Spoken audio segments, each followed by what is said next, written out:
You're welcome to Let's Talk. So sit down and talk. We need to sit down and talk. How Nigeria corruption, how we're going to do our job. You want to stand up and say no to corruption. We're going to do our job because you're telling the system. You are not just doing good for yourself or for the nation alone. You also do good for the future. Boko Haram is an attack. It's a spiritual attack. It's a satanic attack on Nigeria. We must, if we come to recognize it, we will understand then how to look for the solution. The Sovereign National Conference, how do we want to achieve that in our prison system? We need to sit down and iron out how Nigeria should be governed.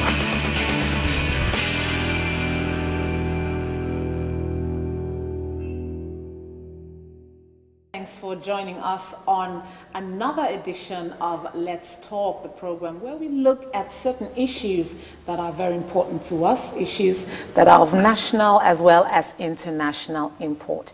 Now, today's topic says analyzing the backroom channels of the federal government and Boko Haram negotiations. Now, you will be aware of the fact that the Nigerian government quite recently actually did announce that there were ongoing efforts to reach out to have negotiations with Boko Haram, which is an Islamist militant group that is waging a low-level insurgency against the federal government. And there was this announcement that said that there were ongoing dialogues, ongoing negotiations, actually using backroom channels. Those were the words that were used by the government in reaching out to the group. Now, we want to look at that. What exactly are the backroom channels amidst the insecurity in the country? Is this going to yield effort, considering also that other attempts at negotiating with the group had failed in the past? Now, we're going to be looking at this, and to help me, I have with me Jonathan Okyogwero. He is a legal practitioner, a consultant, and a public policy analyst. Thank you for joining us. Thank you very much. Okay, so we're talking about the ongoing efforts of the federal government to tackle the low-level insurgency being waged by Boko Haram. And you would have heard the announcement that the special advisor to the president came up with, saying that there were, that the federal government was focused on tackling terrorism through backroom channels.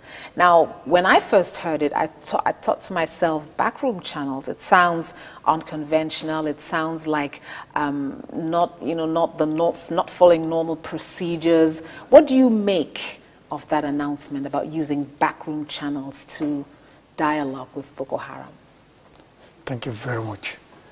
The issue of Boko Haram insurgent is a mess to this nation. They have been attacking the Christians all along. Most of them that have died means they are so rest in peace. Actually, any government constitutionally is for security and welfare of the people. In section 14, subsection 2B of the 99 Constitution, is the primary motive, primary purpose. And as long as the Boko Haram have been destabilizing this country, the economy and all what, and the government have been asking for peaceful negotiation. Yeah. And they have been trying to they are ready. But who will they dialogue with? They don't know who are these Boko Haram. But they are in our midst. So to that extent, the government is coming up with a new ideology of this back door channels negotiation. At any rate, the Bible even confirmed it. Yeah. According to Romans chapter 12, verse 21. Don't use evil for evil, but overcome evil with good. Overcome evil with good. And I so much like the encouragement of the president to make peace with these people. Some people have been saying, no, there's no need. But there's need. Even Jesus Christ made peace with people. And without peace, we can, I mean, no one will see God. So there is much need. And this issue of a backdoor channels negotiation, okay, it therefore means that the president himself or whatever will not even meet this face to face. It may be through their third party or through intermediary, because nobody knows these people, but they are in our midst. So if, but in any way, the government find it or deem it fit to achieve peace, either through the intermediary, through the back door, through, in any way, and once there is peace, which the government is, the concern of the primary concern of the government, is a good thing to the society. Okay, now don't forget that the presidency did insist that there is an ongoing dialogue with the sect. Now, despite claims that the earlier ongoing dialogue by one Abu Muhammad, who claimed to be the second in command to the sect's leader, Abu Bakr Shekau, was false. What is your reaction to it, to the fact that, you know, they are saying that there's no such thing going on, there's no dialogue going on? That is why the president is saying, who are these people? Yeah. Is this man the real spokesman for this Boko Haram? They are not coming forward. Nobody knows them. Even among the traditional rulers, or as the case may be, even within the community, they mention their names, but they don't come out. So who will they dialogue with? This is the cruise of the matter. So that is why he said it's ongoing dialogue. Okay. If they come forward, the president is ready to dialogue with them. Okay, now, you know, there are certain concerns. If there are renewed efforts to dialogue with the sect using backroom channels, like we were told, which probably means they're going to be intermediaries, or some other people are going to do the direct face-to-face negotiation. Now, there are certain concerns that there are factions within Boko Haram. So if any form of negotiations are going on, how are we sure that some other factions within the Boko Haram won't rise up and say, okay, we're not part of this dialogue, we're not part of this negotiation, you know, considering the fact that there seems to be a fracturing within the group itself? Yeah, thank you very much. You see, when the militants in the Niger Delta, there were many factions as at that time. Yeah. Like Alaji, Misari, Dokubo, or whatever, and Topolo, and they have their different group. If you settle this will say this and that. Until the government now come up with this amnesty program for all of them, to embrace all of them. So if, by adventure, it is same issue with Boko Haram, this one say, no, this is not the general, I mean, government will equally be tolerating to carry them all along. If they come, the bottom line is there must be peace, stability in this country, security in this country. So if anyone say they dialogue today, and the other one said, no, they are not carried along, okay, come. So the government will embrace or extend similar peaceful means to all of them until peace is achieved, as it is happening now in the Niger Delta. Okay, you seem to be very optimistic that these backroom channel negotiations are going to yield fruit. Do you think they're going to yield fruit? It will surely yield fruit. I'm very optimistic because, with all sincerity, the president is a man of faith. I can see him. He meant it and he meant it. And with all that is going on, take for example, the governors are now coming up together to ensure that there is peace. So there's every likelihood that peace, there will be stability in this country, in that particular area of the north. Okay. All right, we're still analyzing the backroom channels of the federal government, Nigeria's government, and Boko Haram negotiations. I'm still talking with Jonathan Okyoberu, who is a legal practitioner, a consultant. He also is a public policy analyst, and we have been talking. Now, if these backroom channel discussions or negotiations are true, what then forms the basis for the 41-man negotiation committee that was considered earlier to handle, you know, dialogue with the group? Are they separate efforts? Are they combined? You know, what forms the basis of that particular committee in dealing with Boko Haram? Yeah. The basis of that committee was the same for peaceful negotiation. But the committee itself could not even go further because they don't even know this, who are these Boko Haram. We know they are being financed, but who are the financiers and who are these Boko Haram? They say from Niger, what do you call it? Republic of Niger, from this one or that one. So if the committee couldn't achieve results, and all efforts to ensure that there is stability and security in this country, it's still very okay.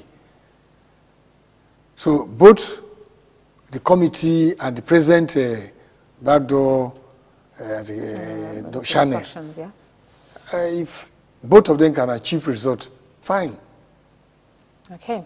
Now, we know to some extent, we know about what the group really wants. You know, they say that, first of all, of course, Boko Haram means Western education is sinful. Yeah. They say they want to apply Sharia law to, initially they said the north, but apparently they want to, they want to impose it on the entire country. Now, let's just assume that these negotiations fall through and they're not able to reach a compromise on some of the things like we've just mentioned, what they want. What happens? Thank you very much. You see, the Boko Haram, they are not majority in the country. So, and they cannot hold the country to ransom by imposing their own religion on the people. The Constitution, even God himself, let me just take it from natural law, which is God, the creator. He gave freedom to everybody. You serve whom you want to serve. So you can either serve God or Mammon, if I'm right, biblically. So the same with the Constitution. You worship your own religion. So they cannot impose the Muslim religion on the people of this country. If that is what they mean, then it will not achieve any result. They're going on the other way around too, to say the president should become a Muslim. No. People voted for President Goodluck, Jonathan, knowing that he's a Christian. And he was voted for. How come now this set of people will now say he should until he become, no, it's not done. They cannot impose a religion on him or anybody. For that matter. On that matter. Okay, now Dr. Reuben Abati stated that what President Goodluck Jonathan really does require from Nigerians as he tackles this issue and as he tries, to deal with the issue of insecurity in the country is support.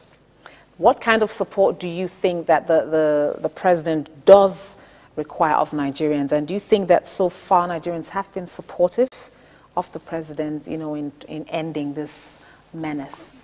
Thank you very much. This is a very good. You see, the president has been soliciting for support all along.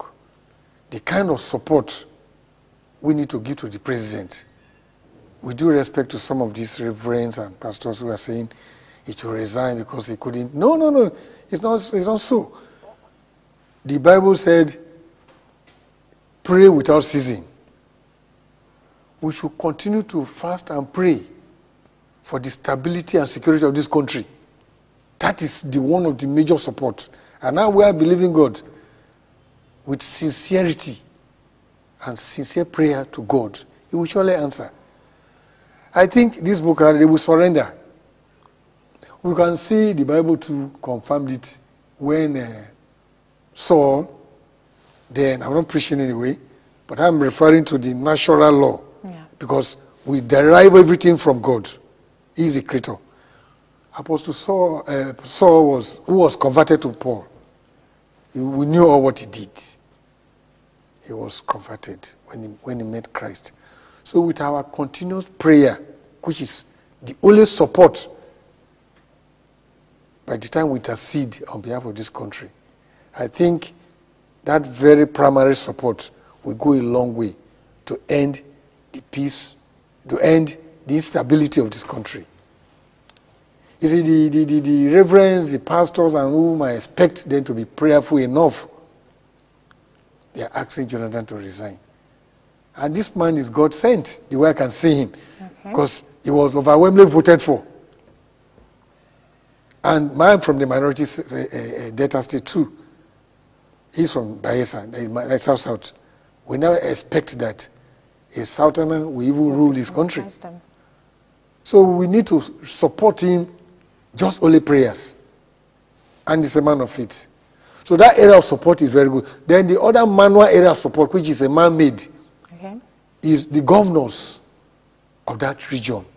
With due respect, I blame so many of them. They're supposed to constitute a forum to check the menace of these crimes, this Boko Haram. Within their states. Within their area, with their states. But they kept quiet. The chairman of their various local governments too, they are doing nothing. The traditional rulers too, they are doing nothing. They all cry to the federal government. Federal government is on top. They are very close to the grassroots. They are the grassroots. They're supposed to know what is happening. And they even curtail the menace of this insurgent, the Boko Haram. Yeah. Instead of crying to federal government, Jonathan, no! We have much to do too, within ourselves. Okay. Apart from the structure that's on ground, that is the police, the SSS, they are trying. They have been able to fish out the bomb factory, the this one, the that one, and all the rest. They are doing very, very marvelous work. Okay. They are doing a very good job. And like I said, I blame the governors, I blame the traditional rulers, I blame the chairman of the various local governments in those areas.